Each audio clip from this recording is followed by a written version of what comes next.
अब अगर ये मुझे चैन से नहीं रहने देंगे तो मैं বিতর্ক যেন পিছু ছাড়ে না তার। অভিনেত্রীর পরিচয় পেরিয়ে কঙ্গনা রানাওয়াত এখন সাংসদ। জনপ্রতিনিধি হিসেবেও তার নানা মন্তব্য কেড়ে নিয়েছে সংবাদের শিরোনাম। এবার আইনি জটিলতায় পড়তে চলেছেন এই কন্ট্রোভার্সি কুইন। গীতিকার জাভেদ আখতারের দায়ের করা মানহানির মামলায় দিনের পর দিন আদালতে হাজিরা দিতে হচ্ছে কঙ্গনাকে। এবার তাকে শেষ সুযোগ দিল আদালত। এরপর উপস্থিত না হলে জামিন অযোগ্য ধারায় মামলা হবে, তাতে তার গ্রেফতারির সম্ভাবনাই বেশি।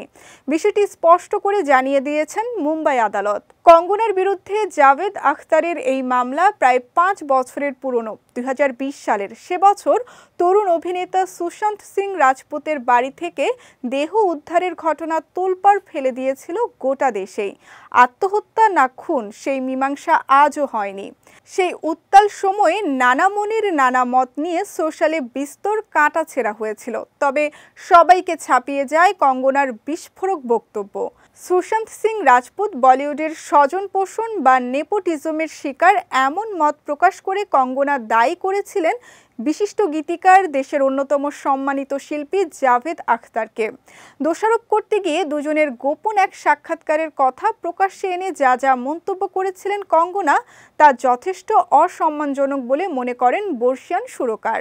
আর তারপরই তিনি মানহানির মামলা করেছিলেন।